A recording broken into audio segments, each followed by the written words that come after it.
الحمد لله رب العالمين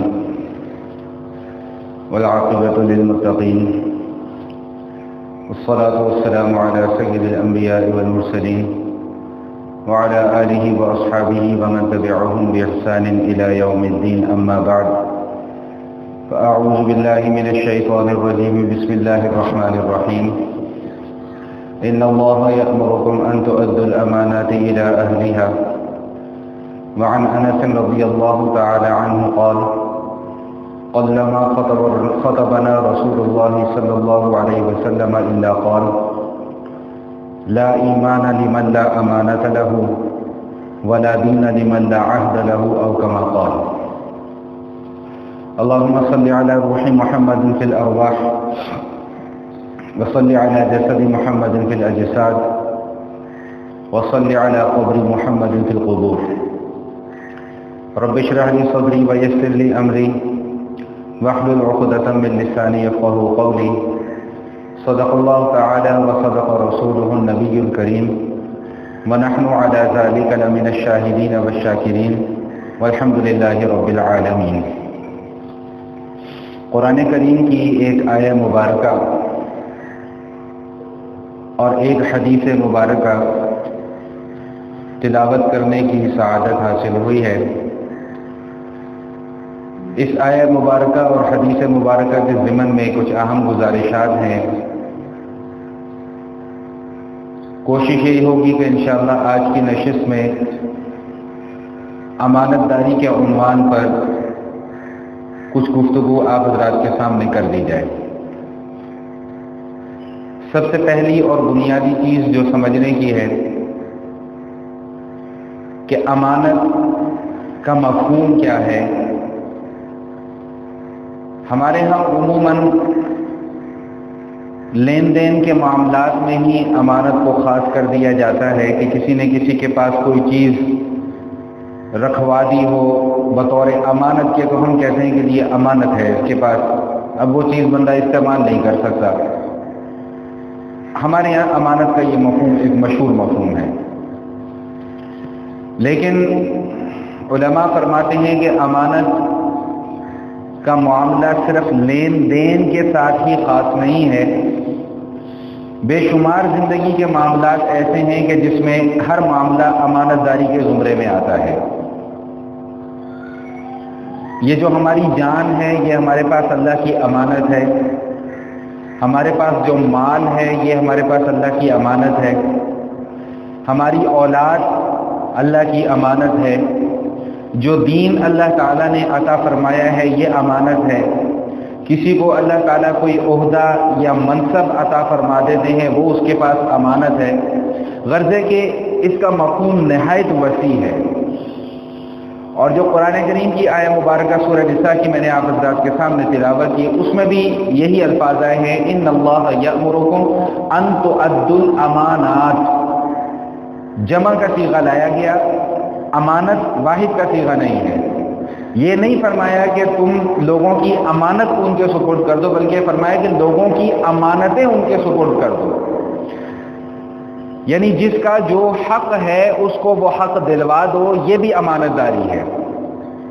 اور کسی کا حق مار دینا یہ امانت کے اندر خیانت ہے. سیدنا انس رضی اللہ تعالیٰ عنہ فرماتے ہیں کہ کم و بیش ایسا ہوا ہوگا کہ نبی علیہ الصلوۃ والسلام نے کوئی خطبہ ارشاد فرمایا ہو اور یہ بات ارشاد نہ فرمائی ہو. کیا بات؟ لا ایمان لمن لا امانت له ولا دین لمن لا عہد له. کہ جس شخص کے اندر امانت داری نہیں ہے اس کا ایمان ہی مکمل نہیں ہے، اور جس شخص کے اندر وعدے کی پاسداری نہیں ہے اس کا دین مکمل نہیں ہے. حضرت انس فرماتے ہیں کم و بیش ایسا ہو، ورنہ نبی علیہ الصلوۃ والسلام اکثر اپنے خطبات میں یہ بات ارشاد فرمایا کرتے تھے: لا ایمان لمن لا امانت له. جس کے اندر امانت داری نہیں اس کا ایمان ہی نہیں ہے. لا دین لمن لا عہد له. جس نے وعدہ کر کے اس کو پورا نہ کیا اس کا دین ہی کوئی نہیں ہے. حضرت فرماتے ہیں اکثر خطبات میں حضور علیہ الصلوۃ والسلام یہ بات ارشاد فرمایا کرتے تھے. دوسری بات جو سمجھنے کی ہے، جو قرآن کریم کی آیہ مبارکہ میں نے پڑھی تھی خطبہ میں سورہ نساء کی، اس کا پس منظر اگر ہم سمجھ لیں تو بات کو سمجھنے میں مزید آسانی ہو جائے گی. نبی علیہ الصلوۃ والسلام مکہ معظمہ میں ہیں، ہجرت کا حکم ہو جاتا ہے، حضور علیہ الصلوۃ والسلام اب مکہ سے مدینہ ہجرت کرنا چاہتے ہیں،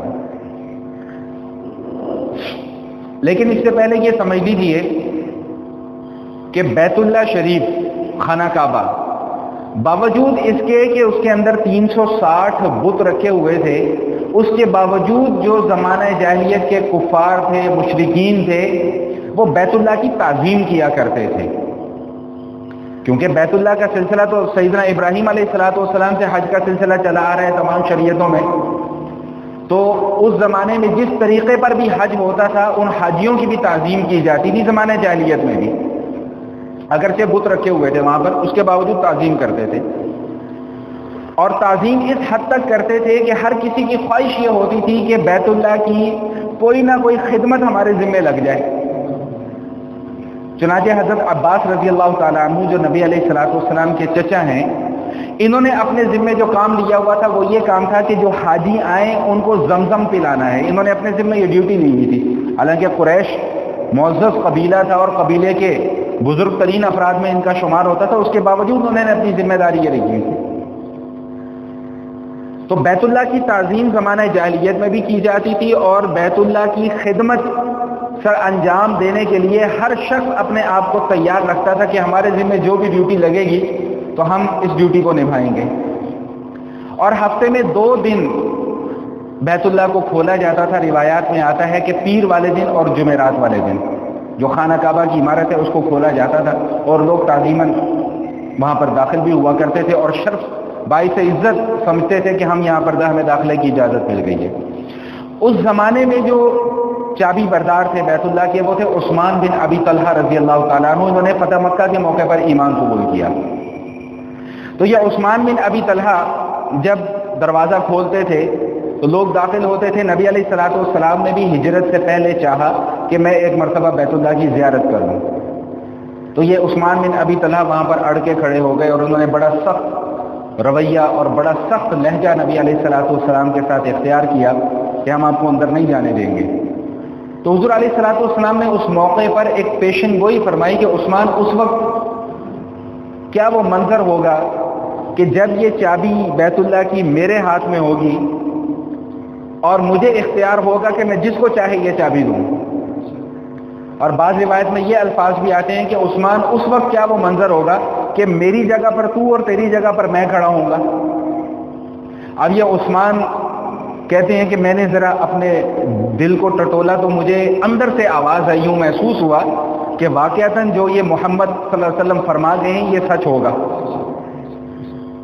اور کہتے ہیں کہ میں نے نبی علیہ الصلوۃ والسلام کو اس وقت یہ جملہ کہا کہ اس وقت تو پھر قریش بڑے ذلیل ہو جائیں گے، تو نبی علیہ الصلوۃ والسلام نے فرمایا کہ نہیں، اس وقت ذلیل نہیں، قریش بہت باعزت ہوں گے۔ خیر، ہجرت ہو گئی، سن 8 ہجری آ گیا۔ اب جب سن 8 ہجری آ گیا تو مکہ فتح ہوا۔ جب مکہ فتح ہوا تو نبی علیہ الصلوۃ والسلام بیت اللہ کے اندر تشریف لے گئے۔ تو روایات میں آتا ہے کہ یہ عثمان بن ابی طلحہ بیت اللہ کی چابی پکڑ کر دوڑے اور خانہ کعبہ کی چھت کے اوپر چڑھ گئے۔ تو حضرت علی المرتضیٰ رضی اللہ تعالیٰ عنہ ان سے زبردستی چابی چھین کر لے کر آئے، اور نبی علیہ الصلوۃ والسلام کے ہاتھ میں وہ چابی تھما دی، وہ خانہ کعبہ کی جو عمارت ہے اس کی چابی۔ تو جب چابی تھمانے لگے تو عثمان بن ابی طلحہ نے ایک جملہ اس وقت یہ کہا کہ حضور، یہ چابی میں آپ کو امانتاً آپ کے سپرد کر رہا ہوں، کیا مطلب کہ میں واپس لوں گا دوبارہ؟ حالانکہ ان کو یہ کہنے کا کوئی حق نہیں تھا، کیونکہ نبی علیہ الصلوۃ والسلام تو با اختیار ہیں اس وقت اللہ کے حکم سے، اور وہ جس کو چاہے چابی عنایت فرما دیتے۔ لیکن اللہ اکبر کبیرہ، ذرا غور کریں، میں ہمیشہ یہ بات کیا کرتا ہوں کہ اس جیسا خوبصورت دین اور اس جیسی خوبصورت شریعت اور اس جیسا خوبصورت نظام کوئی ہمیں لا کر دکھائے تو صحیح، کوئی ایسی مثالیں ہمارے سامنے پیش کرے تو صحیح۔ عثمان نے ابھی ایمان نہیں قبول کیا ہوا، اور کیا کہہ رہے ہیں چابی دیتے وقت کہ محمد، یہ چابی آپ کے پاس میری امانت ہے۔ نبی علیہ الصلوۃ والسلام نے خانہ کعبہ کو کھولا، اندر تشریف لے گئے، اور اندر یہ آیت نازل ہوئی جو میں نے ابھی آپ کے سامنے پڑھی، ان اللہ یأمرکم ان تؤدوا الامانات الی اہلھا، کہ اللہ تعالیٰ تمہیں حکم دے رہے ہیں کہ جو امانتیں تمہارے پاس رکھی گئی ہیں ان کو ان کے اہل کے سپرد کر دو۔ ایک ایسا شخص کہ جس نے ابھی کلمہ نہیں پڑھا ہے اس کی بات کی اتنی پاسداری رکھی کہ اللہ تعالیٰ نے قرآن کریم کی آیت نازل فرما دی۔ اب نبی علیہ الصلوۃ والسلام جب بیت اللہ سے باہر تشریف لاتے ہیں تو حضرت علی بھی آئے اور دوسرے معززین بھی آئے کہ بیت اللہ کی اور خانہ کعبہ کی خدمت کے بعض کام ہمارے سپرد ہیں، تو یہ چابی بھی آپ ہمارے سپرد کر دیجیے۔ تو آقا علیہ الصلوۃ والسلام نے فرمایا نہیں، اللہ کا حکم ہے، ان اللہ یأمرکم ان تؤدوا الامانات الی اہلیہا، کہ جس کی جو امانت ہے اس کے سپرد کر دو۔ عثمان بن ابی طلحہ کو دوبارہ بلایا اور چابی ان کے ہاتھ میں تھما دی۔ روایات میں آتا ہے کہ عثمان واپس جانے لگے تو نبی علیہ الصلوۃ والسلام نے ان کو روکا اور بلایا کہ عثمان تمہیں یاد ہے کہ میں نے کیا بات کہی تھی اس موقع پہ؟ میں نے کہا تھا نا کہ ایک وہ وقت آئے گا کہ یہ چابی میرے ہاتھ میں ہوگی اور پھر میں جس کو چاہوں گا یہ چابی میں تھما دوں گا۔ تو عثمان بن ابی طلحہ رضی اللہ تعالیٰ فرماتے ہیں کہ میں واپس نبی علیہ الصلوۃ والسلام کی خدمت میں حاضر ہوا اور ایمان قبول کر لیا۔ تو عرض یہ کر رہا تھا کہ یہ امانت داری اتنا اہم معاملہ ہے دین کا کہ اس کو صرف نظر نہیں کیا گیا، اور اس آیت سے ہمیں جو مفہوم سمجھ میں آ رہا ہے، جو مطلب سمجھ میں آ رہا ہے کہ امانت داری کا معاملہ صرف ایک مسلمان کا دوسرے مسلمان کے ساتھ نہیں ہے۔ اگر ایک مسلمان کا امانت داری کا معاملہ کسی غیر مسلم سے بھی ہے تو مسلمان کی ذمہ داری یہ ہے کہ اس امانت داری کو پورا کرے، اس کی امانت اس کے سپرد کرے۔ تو فرمایا کہ ان اللہ یأمرکم ان تؤدوا الامانات الی اہلیہا، اللہ تعالیٰ تمہیں حکم دے رہے ہیں کہ جو امانتیں تمہارے ذمے ہیں ان کو ان کے اہل کے سپرد کرو۔ اور حضور کیا فرما رہے ہیں؟ لا ایمان لمن لا امانت لہ، جس کے اندر امانت داری نہیں ہے اس کا ایمان ہی نہیں ہے۔ ولا دین لمن لا عہد لہ، جس نے وعدے کی پاسداری نہیں کی اس کا دین ہی کوئی نہیں ہے۔ اور ایک دو نشستیں پہلے بھی میں نے ایک حدیث آپ کے سامنے بیان کی تھی، وہ حدیث میں دوبارہ بیان کر رہا ہوں۔ فرمایا کہ آیت المنافق ثلاثہ، منافق کی 3 نشانیاں ہیں۔ اذا حدث کذب، جب بات کرے گا جھوٹ بولے گا۔ واذا وعد اخلف، جب وعدہ کرے گا تو وعدہ خلافی کرے گا۔ واذا اؤتمن خان، جب اس کے پاس امانت رکھوائی جائے گی تو امانت کے اندر خیانت کرے گا۔ یہ صحیح بخاری کے الفاظ ہیں، اور صحیح مسلم کے اندر یہ اضافہ ہے وَإِن صَامَ وَإِن صَلَّى وَإِن زَعَمَ أَنَّهُ مُسْلِمٌ، اگرچہ وہ آدمی نمازی بھی ہو، اگرچہ وہ آدمی روزے بھی رکھتا ہو، اگرچہ وہ آدمی اپنے آپ کو مسلمان بھی تصور کرتا ہو، لیکن اگر ان 3 نشانیوں میں سے کوئی ایک نشانی، کوئی ایک علامت اس کے اندر پائی گئی تو وہ منافق ہے۔ وَإِذَا اؤْتُمِنَ خَانَ، جب اس کے پاس امانت رکھوائی جائے تو امانت کے اندر خیانت کرے۔ تو یہ امانت کا ایک بڑا وسیع مفہوم ہے، صرف پیسے کے لین دین کے معاملے کا نام امانت نہیں ہے۔ چابیاں سپرد کرنا یہ بھی امانت ہے۔ اور میں نے آغاز گفتگو میں عرض کیا کہ یہ جو ہماری جان ہے یہ بھی اللہ کی امانت ہے۔ یہ اللہ تعالیٰ نے ہی ہمیں یہ جان عطا فرمائی ہے، ہم اپنی اس جان کے مالک نہیں ہیں۔ یہی وجہ ہے کہ ہمیں حکم یہ دیا گیا کہ اپنے آپ کو خود سے ہلاکت کے اندر نہ ڈالو، اپنے جسم کو، اپنے بدن کو کسی قسم سے کوئی تکلیف خود سے نہ پہنچاؤ۔ اور یہی وجہ ہے کہ خودکشی کرنا شریعت کے اندر حرام قرار دیا گیا ہے۔ نبی علیہ الصلوۃ والسلام فرماتے ہیں کہ اگر کوئی آدمی اپنی جان خود ضائع کر دیتا ہے، اپنی جان خود ہلاک کر دیتا ہے، تو جس طریقے سے اس نے اپنے آپ کو مارا ہوگا، جس طریقے سے اس نے اپنے آپ کو قتل کیا ہوگا، کل قیامت والے دن اس کو بار بار زندہ کیا جائے گا، بار بار وہ اپنے آپ کو وہی عذاب دے گا۔ اگر کسی نے بلندی سے چھلانگ مار کے اپنی جان طلب کر لی تو کل قیامت والے دن وہ یہی کرے گا، اسے بلندی پر چڑھایا جائے گا، پھر وہ چھلانگ مارے گا، مرے گا، پھر زندہ کیا جائے گا، پھر بلندی پہ چڑھے گا، پھر چھلانگ مارے گا، پھر مرے گا۔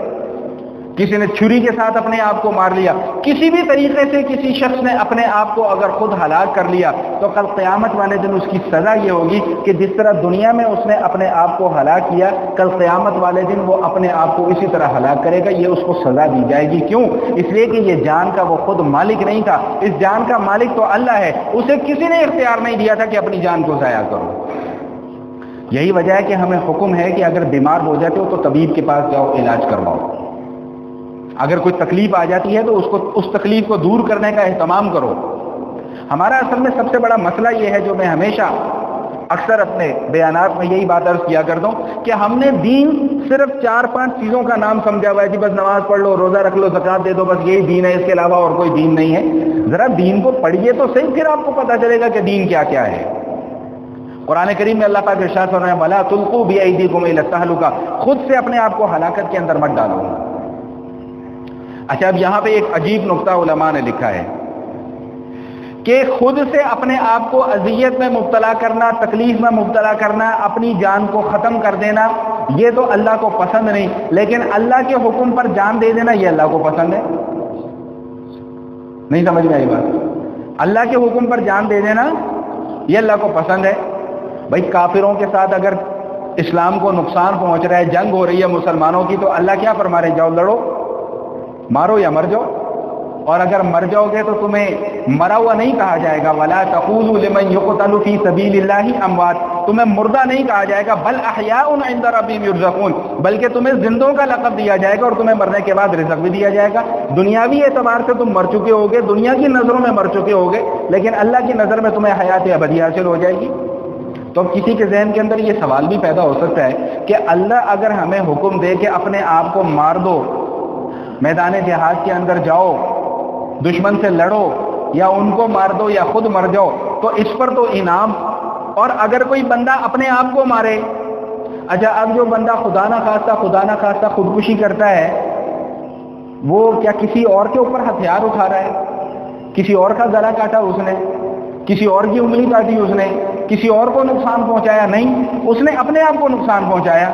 تو جو اپنے آپ کو نقصان پہنچا کے اپنی جان کو ضائع کر رہا ہے وہ تو اللہ کو پسند نہیں ہے، اور جو اللہ کے حکم پر اپنی جان قربان کر رہا ہے وہ اللہ کو پسند ہے۔ علماء فرماتے ہیں کہ یہی تو اصل اس کا فلسفہ ہے کہ یہ ہماری جان ہماری ہے ہی نہیں، یہ تو اللہ کی امانت ہے، اور جب اللہ نے اس امانت کو واپس مانگا تو ہم نے واپس کر دیا، لیکن خود سے ہمیں اختیار نہیں دیا گیا کہ تم خود سے اپنے آپ کو نقصان پہنچاؤ۔ اور ایسا یہ امانت داری کا مفہوم نبی علیہ الصلوۃ والسلام کے صحابہ اور نبی علیہ الصلوۃ والسلام کی صحابیات رضوان اللہ تعالی اجمعین، انہوں نے اس کا ایسا فلسفہ اور ایسی منطق اس کی پیش کی ہے، اور ایک ایسی مثال لا کر پیش کی ہے کہ دنیا میں کوئی ایسی مثال اور موجود نہیں ہوگی۔ نبی علیہ الصلوۃ والسلام کے ایک بڑے پیارے صحابی ہیں سیدنا انس رضی اللہ تعالی عنہ، حضور علیہ الصلوۃ والسلام کے خادم بھی رہے ہیں، بچپن سے ہی نبی علیہ الصلوۃ والسلام کے پاس آ گئے، 10 سال حضور علیہ الصلوۃ والسلام کی خدمت میں رہے ہیں۔ یہ ان کی والدہ ہیں ام سلیم رضی اللہ تعالی عنہا، ان کے شوہر کا انتقال ہو گیا۔ جب ان کے شوہر کا انتقال ہو گیا تو انہوں نے حضرت طلحہ رضی اللہ تعالی عنہ سے، ابو طلحہ رضی اللہ تعالی عنہ سے نکاح کر لیا۔ عرب معاشرے میں پہلے بھی اور اب بھی، زمانہ جاہلیت میں بھی اور اسلام آ جانے کے بعد، آپ کو پورے عرب معاشرے میں کوئی عورت بغیر نکاح کے نظر نہیں آئے گی۔ یہ مصیبت اور وبال صرف ہمارے معاشرے کے اندر ہے۔ اگر کسی کا خاوند فوت ہو جائے اس کی شادی نہیں کرتے دوبارہ، بھائی کیا مصیبت آن پڑی ہے، کیوں نہیں شادی کرتے اس کی؟ اللہ کا قرآن حکم دے رہا ہے وَأَنكِحُوا الْأَيَامَ، جو بے نکاحی عورتیں ان کے نکاح کر دو فوراً۔ خدا نہ خواستہ کسی کو طلاق واقع ہو جائے، ہم دوبارہ اس کی شادی کرنے کو معیوب تصور کرتے ہیں۔ کیوں معیوب تصور کرتے ہو؟ وہ تمہاری ملکیت تو ہے ہی نہیں، وہ اللہ کا حکم ہے کہ نکاح کرو۔ تو عرب معاشرے میں آپ کو کوئی عورت بغیر نکاح کے نظر نہیں آئے گی، کوئی بالغ عورت بغیر نکاح کے نظر نہیں آئے گی۔ اگر خدا نہ خواستہ کسی کا شوہر فوت ہو گیا، عدت گزارنے کے بعد فوراً اس کا نکاح ہو گیا۔ تو انہوں نے ابو طلحہ رضی اللہ تعالیٰ عنہ سے نکاح کر لیا۔ ان سے ایک صاحبزادے پیدا ہوئے، ان کا نام کتابوں میں لکھا ہے ابو عمیر رضی اللہ تعالیٰ عنہ۔ یہ ابو عمیر بھی بچپن کی حالت میں ہی فوت ہو گئے، اور روایات میں آتا ہے کہ نبی علیہ الصلوۃ والسلام ان کے گھر تشریف لے جایا کرتے تھے، اور ابو عمیر کے ساتھ بڑی دل لگی کیا کرتے تھے، بچوں کے ساتھ پیار سے اور شفقت سے پیش آیا کرتے تھے۔ ابو عمیر کا انتقال ہو گیا، ذرا توجہ رکھیے گا۔ ام سلیم والدہ ہیں، ابو عمیر بیٹے ہیں، ابو طلحہ والد ہیں۔ اب یہ ابو طلحہ کہیں باہر کسی کام سے گئے ہوئے تھے، روزہ رکھا ہوا تھا، پیچھے بیٹے کا انتقال ہو گیا۔ اللہ اکبر کبیرہ، اس خاتون نے شور نہیں مچایا، اس خاتون نے واویلا نہیں کیا کہ میں لٹی گئی، میں برباد ہو گئی، اپنا سینہ نہیں پیٹا، اپنے گریبان کو نہیں پھاڑا، اپنے رخساروں کو نہیں پیٹا، خاموشی کے ساتھ خود سے ہی بچے کو غسل دیا، خود سے ہی بچے کو کفنایا اور کمرے کے اندر لٹا دیا۔ اتنا بڑا حوصلہ، یہ حوصلہ ہم کہاں سے لے کر آئیں؟ یہ حوصلے ہمارے اندر ناپید کیوں ہو گئے؟ اس لیے کہ ہم نے اپنے دین کی اہمیت کو بالکل نظر انداز کر دیا ہوا ہے، اس لیے ہمارے اندر سے دین کے اوپر عمل کرنے کا جذبہ بھی ختم ہو گیا اور حوصلے بھی ناپید ہو گئے۔ ذرا آپ تصور کریں، بیٹا ماں کی شفقت کتنی زیادہ ہوتی ہے، ماں کی ممتا کتنی زیادہ ہوتی ہے، باپ برداشت کر لیتا ہے، ماں سے برداشت نہیں ہوتی. لیکن قربان جائیں اس ماں کے اوپر، انہوں نے خود ہی غسل دیا، بچے کو کفنایا اور کمرے کے اندر لٹا دیا. اب شام کو ابو طلحہ واپس گھر آ گئے، نہیں بتایا کہ بیٹے کا انتقال ہو گیا. خوشبو لگائی، تیار ہو کے بیٹھی ہوئی ہے کہ میرا شوہر آئے گا. اور ہماری آج کل کی بیویاں باہر نکلیں گی تو ایسے نکلیں گی کہ شاید پوری دنیا نے صرف ان کو دیکھنا ہے، اور گھر میں جس کی منقوہ ہے، جس کی بیوی ہے، جس کے لیے بناؤ سنگھار کرنے کا حکم دیا گیا ہے، اس کے سامنے وہ باسی خرشیدہ بن کے پھر رہی ہوتی ہیں، وہ عجیب سے کپڑے اور عجیب سا حلیہ بنا کے. میں یہ حقیقت آپ کو بتا رہا ہوں، میرے اپنے گھر میں میرا جھگڑا اسی بات پر ہوتا ہے کہ تم لوگوں نے ابھی میں کہوں گا نا کہ آؤ فلاں رشتہ دار کے گھر چلتے ہیں، فوراً نہائے دھوئے ٹیپ ٹاپ تیار ہو گئے، اور شوہر گھر میں وہی ماسی خرشیدہ کو دیکھ رہے ہیں، اس لیے اس کا دل ہی نہیں بھرتا اپنی بیوی سے. تو انہوں نے بیٹے کو کفنایا ہوا ہے اور کمرے میں لٹایا ہوا ہے، اور دوسرے کمرے میں خود بیٹھی ہیں تیار ہو کے، خوشبو لگا کے. شوہر آئے، ان کو روزہ افطار کروایا، کھانا کھلایا، نماز پڑھ کے واپس آئے، رات کا وقت ہو گیا، دونوں سونے کے لیے لیٹ بھی گئے. اور روایات میں آتا ہے کہ انہوں نے اپنی بیوی کے ساتھ قربت کے تعلقات کو بھی قائم کیا. صبح ہوئی نماز سے فارغ ہوئے تو اپنے خاوند سے کہنے لگی کہ ایک بات کہوں آپ سے. میں نے کہا کہو. میں نے کہا بات یہ ہے کہ اگر کوئی شخص کسی کو کوئی چیز امانت کے طور پہ دے اور پھر وہ شخص اپنی چیز واپس لینا چاہے تو ہمیں کیا اس کی چیز واپس کرنی چاہیے یا نہیں کرنی چاہیے؟ میں نے کہا بالکل کرنی چاہیے. اور میں نے کہا پھر آپ کے لیے اطلاع یہ ہے کہ جو بیٹا اللہ تعالیٰ نے مجھے اور آپ کو دیا تھا وہ انہوں نے واپس لے لی ہے، انہوں نے واپس لے لیا. اللہ اکبر کبیرہ.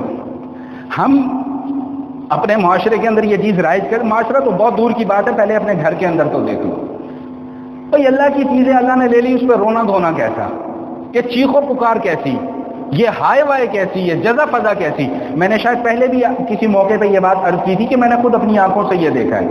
یہ جو کچھ عورتیں ہوتی ہیں مخصوص، ان کا کام ہی یہی ہوتا ہے. میں ایک جنازے کے اوپر جانے کا اتفاق ہوا، میرے قریبی رشتہ دار تھے، ان کی بیٹیاں بھی موجود ہیں، ان کی اہلیہ بھی موجود ہیں، وہ فوت ہو گئے بیچارے. بیٹی کی زبان سے کوئی لفظ نہیں نکل رہا، اہلیہ کی زبان سے کوئی لفظ نہیں نکل رہا. میں نے اندر ہی اندر اللہ کا شکر ادا کیا کہ چلو شکر ہے یہاں پر کوئی شور شرابہ چیخ و پکار نہیں ہو رہی.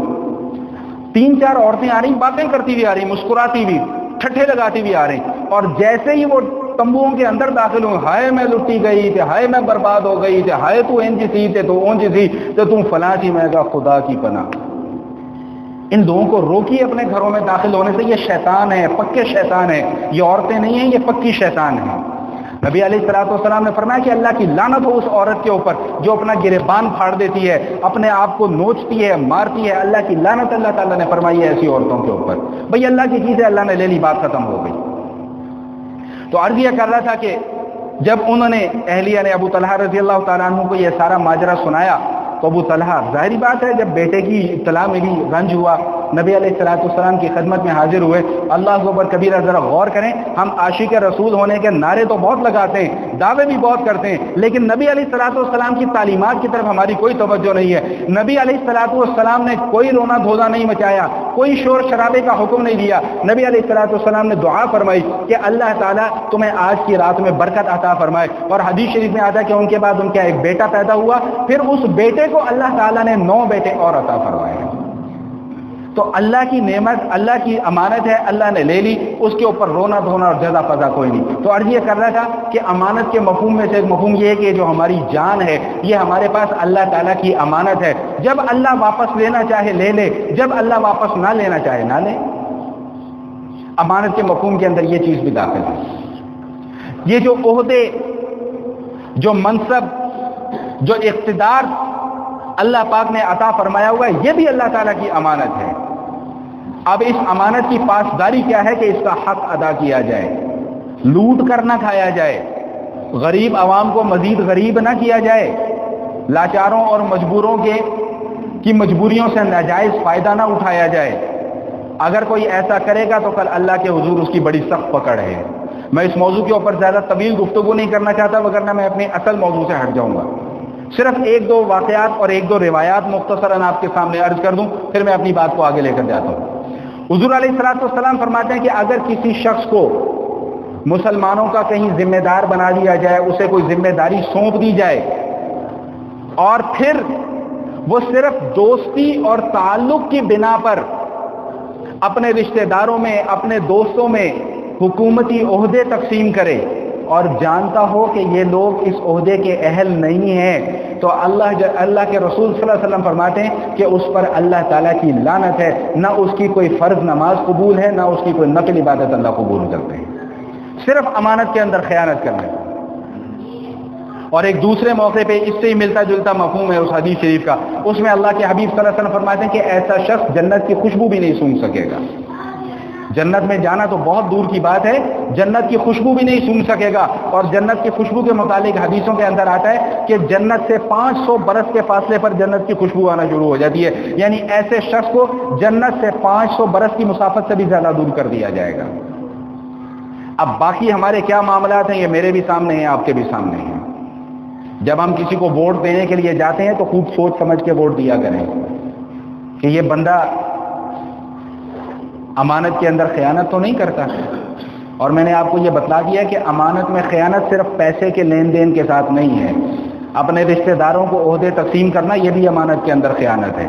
اور یہ صرف وہ نہیں جو وزیر اعظم ہو یا صدر ہو، جو اگر کوئی کسی پارٹی کا لیڈر ہے وہ اپنی پارٹی کے اندر یہ خیانتیں کر رہا ہے تو وہ بھی اتنا ہی مجرم ہے جتنا صدر مجرم ہے، جتنا وزیر اعظم مجرم ہے۔ ہم لوگوں کے اندر تو ایک یہ عجیب بات پیدا ہو گئی نا کہ ایک طبقہ ہے بس وہ پاک صاف ہے، ایک آدمی پچھلے 35 سال سے بددیانتیاں کر رہا ہے، خیانتیں کر رہا ہے، وہ یہ پارٹی چھوڑ کر اس پارٹی کے اندر داخل ہو گیا، وہ آج کی رات میں ہی پاک صاف ہو گیا جی، اس کے سارے گناہ بخشے گئے۔ عجیب سیاست ہے یار، عجیب جاہلانہ انداز ہے سیاست، عجیب طرز سیاست ہے۔ بہرحال میں سیاست کے اوپر آپ کو پتہ ہے میں نہ پہلے میں نے کبھی بات کی ہے نہ آئندہ بات کروں گا، لیکن درمیان میں چونکہ ایک بات آ گئی اس لیے میں نے یہ بات عرض کر دی۔ میں صرف آپ کو ایک نقشہ وہ دکھانا چاہتا ہوں کہ ہمارے بڑوں کا، ہمارے اکابرین کا طرز حکومت کیا تھا۔ سیدنا علی المرتضیٰ رضی اللہ تعالیٰ عنہ خلیفہ ہیں، امیر المومنین ہیں، ان کی زرہ جانتے ہیں کیا ہوتا ہے؟ وہ پہلے زمانوں میں لوہے کا ایک کرتا پہنا جاتا تھا جنگوں کے دوران، اس کے اوپر تیر و تلوار اثر نہیں کرتی تھی، اس کو زرہ کہتے ہیں۔ ان کی زرہ ایک یہودی نے لے لی۔ اب امیر المومنین بھی ہیں، خلیفہ بھی ہیں، یہ نہیں کہ وہاں سے پیغام بھجوا دیا اس زمانے کی سپریم کورٹ کو کہ اس بندے کو پکڑ کے لاؤ اور اس کے اوپر مقدمہ کرو، نہیں، خود چل کر عدالت گئے ہیں۔ قاضی شریح اس وقت کے چیف جسٹس ہیں، خود چل کر عدالت میں گئے ہیں اور مقدمہ دائر کیا ہے کہ حضرت ایک یہودی نے میری زرہ لے لی ہے۔ اب شریعت کا ایک اصول ہے البینۃ علی المدعی والیمین علی من انکر، جو دعویٰ کرتا ہے اس کے ذمے ہے گواہ پیش کرنا، اور جو مدعا علیہ ہے اگر مدعی گواہ نہیں پیش کر سکتا تو مدعا علیہ پھر قسم کھائے گا۔ یہ شریعت کا ایک اصول ہے جو کہ ہمارے یہاں بالکل ناپید ہو چکا ہے۔ تو قاضی شریح نے حضرت علی رضی اللہ تعالیٰ عنہ سے کہا کہ آپ گواہ پیش کریں۔ تو توجہ رکھیے گا، اب گواہ کون آ رہے ہیں؟ جنت کا سردار حسین رضی اللہ تعالیٰ عنہ یہ گواہ ہے، اور ان کے غلام ہے، اس کا نام ہے قمبر، یہ دو گواہ انہوں نے پیش کیے۔ اب قاضی شریح کی ذرا بات سماعت فرمائیے۔ قاضی شریح نے کہا کہ یہ تو آپ کا بیٹا ہے حسین، اور بیٹے کی گواہی باپ کے حق میں قبول نہیں ہے، کوئی اور گواہ پیش کریں۔ اب حضرت علی کیا فرماتے ہیں کہ قاضی آپ کو پتہ ہے یہ حسین کون ہے؟ میں کہا کون ہے؟ کہا حسین وہ ہیں کہ جن کو اللہ کے حبیب صلی اللہ تعالی وسلم نے جنت کا سردار بنایا ہے، تو کیا جنت کے سردار کی گواہی کو قبول نہیں کیا جائے گا؟ انصاف کی انتہا دیکھیں، عدل کی انتہا دیکھیں۔ قاضی شریح کیا جواب دیتے ہیں کہ امیر المومنین ہم زمین پر رہ رہے ہیں، آپ جنت کی باتیں کرتے ہیں؟ ہم تو زمین پر ابھی رہ رہے ہیں، ابھی ہم جنت میں نہیں گئے، جنت کے سردار بنیں گے جب جنت میں جائیں گے، ابھی تو ہم زمین پر رہ رہے ہیں۔ تو یہاں تو ان کی گواہی آپ کے حق میں کسی صورت بھی قبول نہیں کی جا سکتی۔ یہودی سامنے کھڑا ہوا یہ سارا معاملہ دیکھ رہا ہے کہ یا خدا یہ ماجرا ہو کیا رہا ہے۔ اللہ اکبر کبیرہ، اس نے اپنی زرہ جو ہے اتاری اور حضرت علی کو واپس کر دی کہ حضور یہ میری نہیں ہے، ان کی ہے، اور اسی وقت کلمہ پڑھ کر مسلمان ہو گیا۔ آج ہمارے اندر ایسا کردار موجود ہے کہ لوگ ہمارے کردار کو دیکھ کر مسلمان ہو جائیں۔ عدل اور انصاف کی تو ہوا نہیں لگی ہوئی ہمیں، ہم بڑی باتیں کرتے ہیں جی ہم عدل قائم کریں گے، انصاف قائم کریں گے، اور پہلے اپنے اندر تو انصاف قائم کرو، اپنے اندر تو پہلے عدل قائم کرو، پہلے امانتوں کی پاسداری اپنے اندر تو آ کر پیدا کرو، پھر جا کر حکومتیں کرنا۔ حضرت عمر بن عبد العزیز رحمۃ اللہ تعالی علیہ، کیا عجیب انسان تھا یہ بھی۔ ان کے متعلق آتا ہے کہ دوپہر کو آرام فرما رہے تھے، ان کی لونڈی پنکھا جل رہی تھی۔ اس زمانے میں یہ والے پنکھے تو ہوتے نہیں، تو کپڑے کا پنکھا جل رہی تھی، تو پنکھا جلتے جلتے لونڈی کو بھی نیند آ گئی، وہ بھی سو گئی۔ ادھر عمر بن عبد العزیز رحمہ اللہ کی آنکھ کھل گئی، انہوں نے پنکھا اٹھایا اور لونڈی کو جلنا شروع کر دیا۔ حکمران ہے، حکمران، پوری مسلمانوں کی سلطنت کا حکمران، صرف سعودی عرب کا، مکہ کا، مدینہ کا حکمران نہیں، کابل مراکش تک کا حکمران ہے، اور لونڈی کو پنکھا جل رہا ہے۔ لونڈی کی آنکھ کھل کے کہا امیر المومنین غضب ہو گیا، یہ کیا کر رہے ہیں آپ؟ میں نے کہا کیا بات ہے، تو بھی انسان ہے، میں بھی انسان ہوں، میں کوئی آسمان سے اترا ہوا تھوڑی ہوں، تیری آنکھ لگ گئی تو میں نے تجھے پنکھا جلنا شروع کر دیا۔ آج کے حکمرانوں کے متعلق یہ تصور کیا جا سکتا ہے؟ آج تو اگر کسی حاکم کو، حکمران تو بہت دور کی بات ہے، کسی چھوٹے سے افسر سے اگر ملاقات کرنی ہو تو 10 بندوں سے پہلے وقت لینا پڑتا ہے، پھر جا کر ملاقات کا وقت ملتا ہے۔ تو بہرحال عرض یہ کر رہا تھا کہ امانت کا مفہوم صرف یہ نہیں ہے کہ کسی کو پیسے رکھوا دیے امانتاً اور پھر اس سے مہینے بعد واپس لے لیے، صرف یہ امانت نہیں ہے، یہ جان بھی اللہ کی امانت ہے، یہ عہدہ، یہ منصب، یہ بھی اللہ کی امانت ہے، ہمیں جو اولاد اللہ تعالیٰ نے عطا فرمائی ہے وہ بھی اللہ تعالیٰ کی امانت ہے۔ اب ذرا غور کیجئے گا اس بات کے اوپر، قرآن کریم میں اللہ پاک ارشاد فرما رہے ہیں یا ایھا الذین آمنوا قوا انفسکم واہلیکم نارا، اے اہل ایمان اپنے آپ کو بھی آگ سے بچاؤ اور اپنی اولادوں کو، اپنے گھر والوں کو بھی آگ سے بچاؤ۔ آج مجھے، آپ کو، ہم میں سے ہر شخص کو یہ سوچنا ہوگا کہ میں اپنی ذات میں کتنی کوشش کر رہا ہوں کہ میں کل آخرت کے عذاب سے بچ جاؤں، اور میں اپنی اولاد کے لیے کتنی کوشش کر رہا ہوں کہ وہ بھی کل آخرت کے عذاب سے بچ جائے۔ ہماری تو خواہش یہ ہے کہ ہمارا بیٹا بڑا افسر بنے، ہمارا بیٹا پی ایچ ڈی کرے، ہمارا بیٹا ڈاکٹر بنے، ہمارا بیٹا انجینئر بنے، ہمارا بیٹا دانشور بنے، ہمارا بیٹا صحافی بنے، ہمارا بیٹا او لیولز کرے، اے لیولز کرے، فلاں کرے، یہ بھی ڈگری لے لے، وہ بھی ڈگری لے لے، ساری کی ساری ڈگریاں لے لے، لیکن اگر مسلمان نہ بن سکا تو پھر کیا کریں گے؟ اگر مسلمان نہ بن سکا، ذرا اپنے دل کے اوپر ہاتھ رکھ کے بتائیں، ہم میں سے کتنے لوگ یہاں پر اس وقت موجود ہیں جو خود تو چلو کسی نہ کسی طریقے سے مسجد میں آ جاتے ہیں، لیکن ہم میں سے کتنے لوگ ایسے ہیں کہ جن کی اولاد بھی مسجد کا رخ کرتی ہے؟ آج اگر بچہ مسجد میں آنا شروع ہو جائے نا، کسی مولوی صاحب کے پاس، عالم کے پاس جا کر اٹھنا بیٹھنا شروع کر دے، کچھ دین سیکھنے کی کوشش شروع کر دے، تو لوگ ہی یہ کہنا شروع کر دیتے ہیں تو کیا کر رہے ہو، اپنے بچے کو خراب کرنا ہے؟ الامان الحفیظ، کیا پتا صرف اس ایک جملہ کہنے کی وجہ سے وہ شخص شاید ایمان سے خارج ہو چکا ہو۔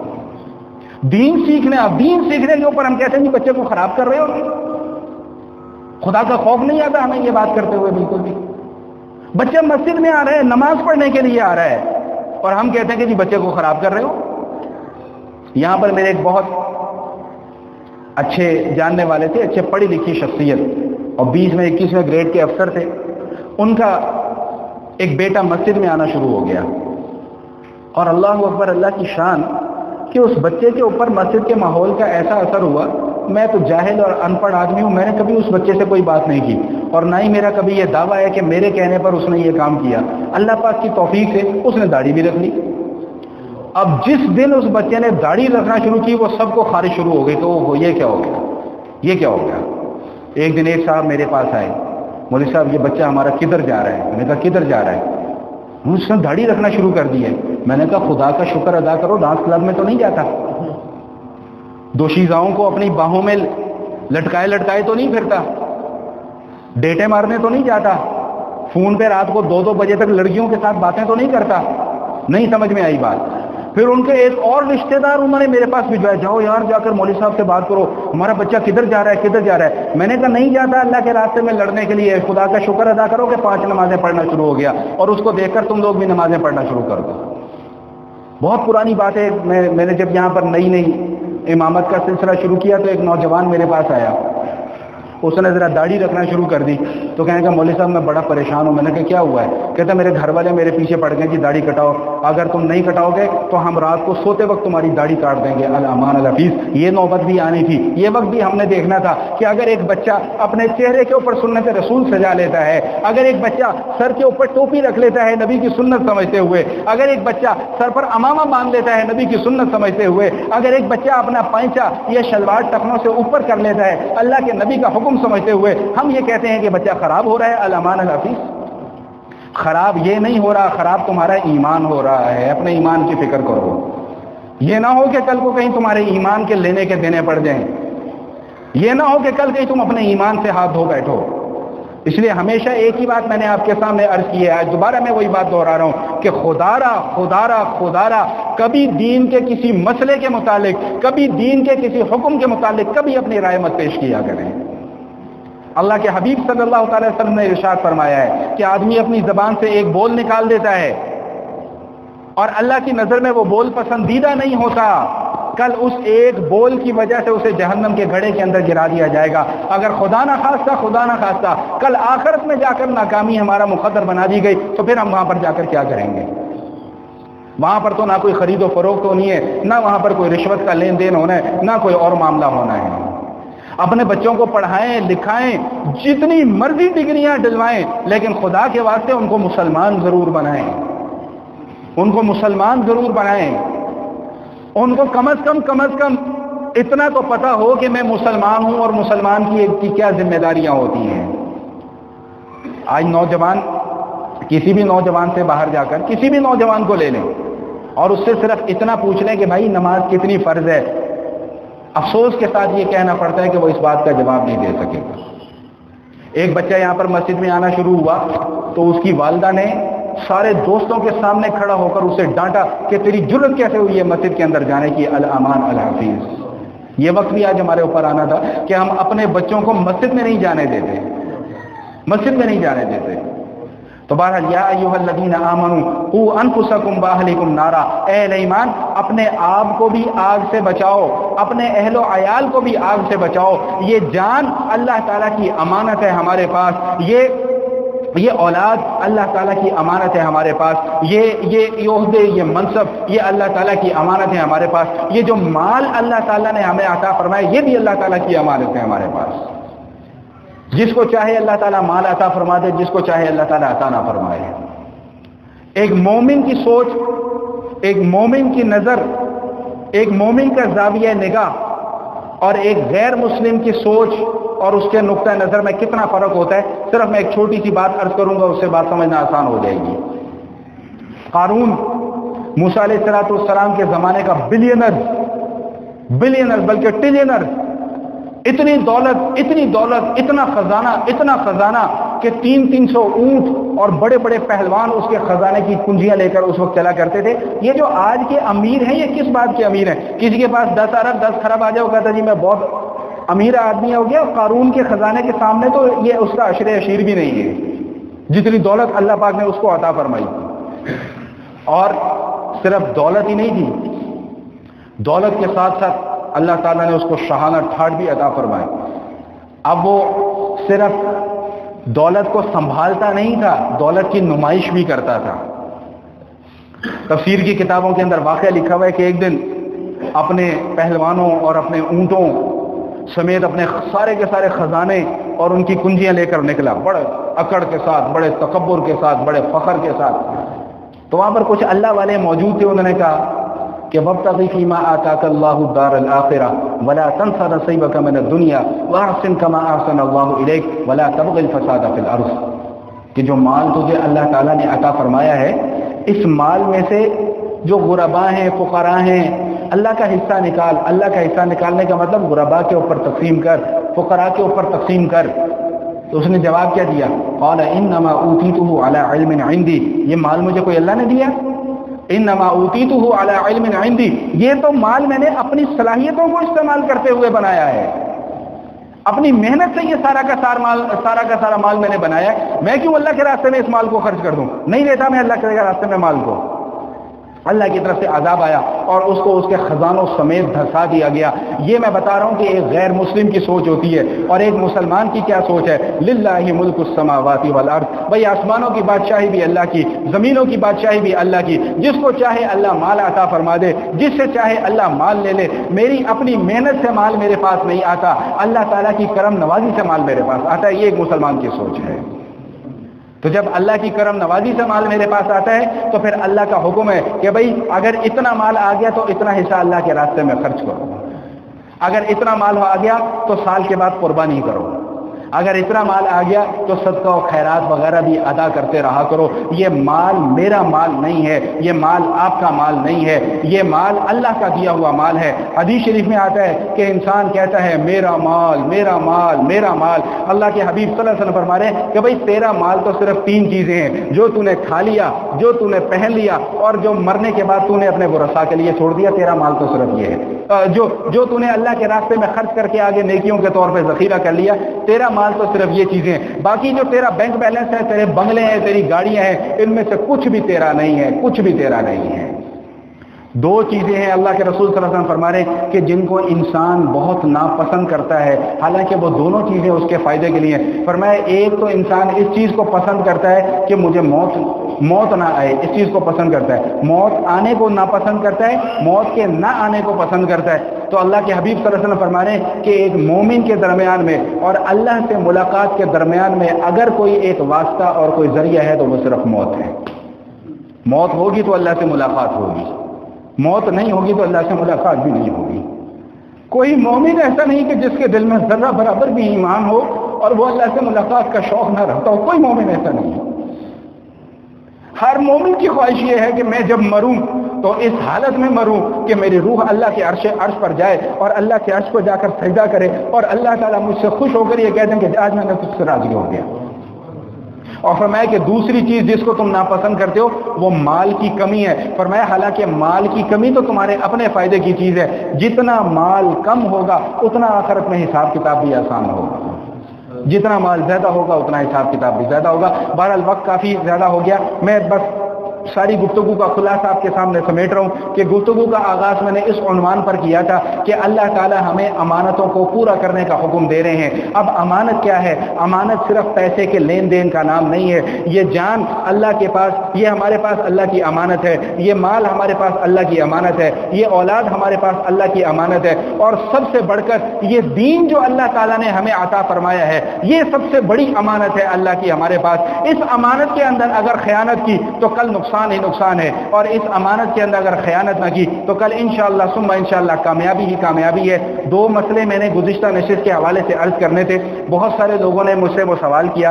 میں نے گزشتہ نشست میں قصر نماز یعنی مسافر کی نماز کے حوالے سے چند مسائل بیان کیے تھے، تو اس میں ایک سوال جو بہت زیادہ میرے سامنے آیا، بہت زیادہ دوست احباب نے کیا، میں سوچا کہ وہ آپ کے سامنے مثلا میں وضاحت کے ساتھ بیان کر دوں کہ اگر ہم سفر میں جاتے ہیں اور وہاں پر جا کر ہم جماعت کے ساتھ کسی مسجد کے اندر نماز پڑھتے ہیں تو اب ہمارے لیے کیا حکم ہے؟ آیا ہم پوری نماز پڑھیں گے یا قصر نماز پڑھیں گے؟ تو اس میں یہ مسئلہ ذہن نشین فرما لیجیے گا کہ اگر آپ کسی امام کے پیچھے، اور امام وہاں کا مقیم ہو، اس علاقے کا ہو، وہاں کا رہائشی ہو، اس امام کے پیچھے جا کر آپ نماز پڑھتے ہیں تو پھر آپ امام کی ابتدا میں پوری نماز ادا کریں گے، اور اگر اکیلے نماز پڑھ رہے ہیں تو پھر اس کا مسئلہ میں نے بتا دیا تھا کہ 4 رکعتوں والی نماز جو ہے وہ 2 رکعتوں میں تبدیل ہو جائے گی، پھر اکیلے پڑھیں گے تو 2 رکعتیں پڑھیں گے۔ اچھا ایک مسئلہ اور بھی سماعت فرما لیجیے، اگر مسافر ہے اس کو کہیں امامت کروانی پڑ جاتی ہے، میں اپنی مثال دے دیتا ہوں، میں کہیں سفر میں چلا گیا اور کسی نے کوئی میرا جاننے والا اس نے کہا جی مولوی صاحب آپ ہمیں نماز پڑھائیں،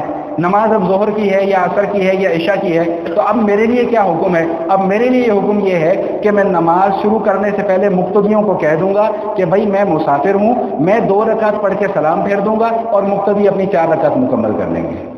مسئلہ سمجھ میں آ گیا؟ ایک مسئلہ اور میں نے عرض کرنا تھا سفر کے حوالے سے، عورت کا، خاتون کا اکیلے سفر کرنا جائز نہیں ہے، بغیر محرم کے عورت کا سفر کرنا جائز نہیں ہے۔ یہی وجہ ہے کہ عورت کے اوپر اس وقت تک حج بھی فرض نہیں ہوتا جب تک کہ اس کے ساتھ اس کا کوئی محرم نہ ہو۔ محرم کون ہوتا ہے؟ محرم وہ لوگ ہوتے ہیں کہ جن کے ساتھ زندگی میں کبھی نکاح نہیں ہو سکتا. باپ ہے، بیٹا ہے، سگا بھائی ہے، سگا ماموں ہے، سگا چچا ہے، سگا تایا ہے، یہ محرم ہے. ان کے ساتھ خاتون سفر پر جا سکتی ہے. اور جس شخص کے ساتھ عورت کا نکاح ہو گیا ہو، یعنی شوہر کے ساتھ بھی عورت سفر کے اوپر جا سکتی ہے. اس کے علاوہ کسی اور شخص کے ساتھ سفر پر اکیلے عورت کا جانا جائز نہیں ہے. یہ جو جھوٹ بول کے عمرہ کرتے ہیں نا، کسی کو اپنا محرم بنا کے پیش کر دیا. مجھے کوئی صاحب بتا رہے تھے کہ شاید اب سعودی عرب میں اس معاملے میں سختی ہو گئی ہے، اب وہ اس چیز کو قبول نہیں کرتے ہیں. یہ جھوٹ بول کے سفر کرنا، کسی نامحرم کو اپنا کاغذوں کے اندر محرم بنا کر لے کر جانا، اللہ کے گھر کی زیارت کرنے جا رہے ہیں، حضور کے روزے کی زیارت کرنے کے لیے جا رہے ہیں اور حضور کی تعلیمات کو توڑ کر جا رہے ہیں. کوئی شرم ہوتی ہے، کوئی حیا ہوتی ہے؟ وآخر دعوانا ان الحمد للہ رب العالمین.